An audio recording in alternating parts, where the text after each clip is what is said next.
Friends, मी मार्केटला गेले होते. कवळे पानाचा लाल माठ दिसला म्हणून त्याला आणले. अतिशय पौष्टिक आणि चविष्ट लाल माठाची भाजी. ही भाजी खूपच कमी साहित्यामध्ये तयार होते. मी ताजा लाल माठ तोडून घेतली आहे.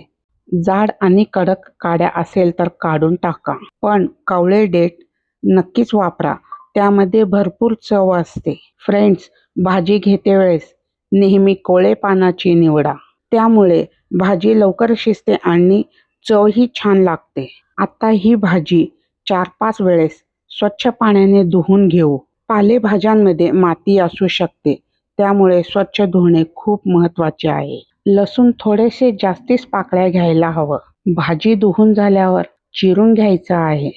जास्त बारीक नाही तर मोठं असेल तरीही चालेल. या पानाचा साईजही मोठा असतो. असंच घालता येत नाही. लाल माठची भाजी माझी आईच्या हातचा खूप चविष्ट लागतं.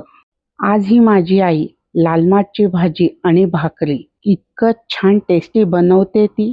मी भांड्यात तेल घातले आणि लसूण घालून व्यवस्थित परतून घेतली. मग टोमॅटो घालून थोडासा मीठ घालेन आणि ते मऊ होईपर्यंत थोडा वेळ झाकून ठेवेल.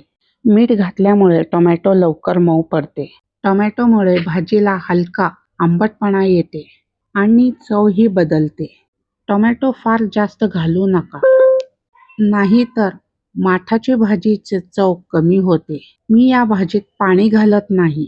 भाजी स्वतःचं पाणी सोडते. यात थोडंसंच हळद घातली आणि लाल मिरची घातली. यात हिरवी मिरची घालत नाही. आपला सिंपल फंडा. लाल भाजी लाल मिरची, हिरवी भाजी हिरवी मिरची. फ्रेंड्स, छान आहे ना? मी इथे धुतलेली भाजी भांड्यात घातली आणि झाकण असंच ठेवून दिली 2-3 मिनिट इतका. असं केल्यामुळे भाजीचं पाणी ॲटोमॅटिक सुटलेलं जातं आणि आपल्याला चमचा व्यवस्थित फिरवायलाही छान वाटतं. सर्व साहित्य व्यवस्थित मिक्स होत आहेत.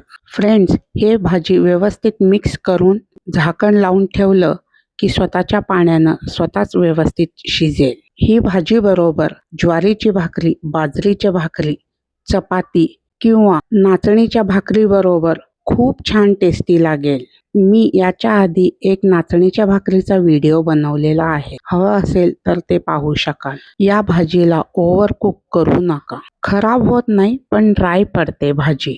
फ्रेंड्स, पाहिलं का भाजी किती छान दिसतंय? वाव! तुम्ही करून पहा आणि चव काय आहे त्यात सांगा. थँक्यू.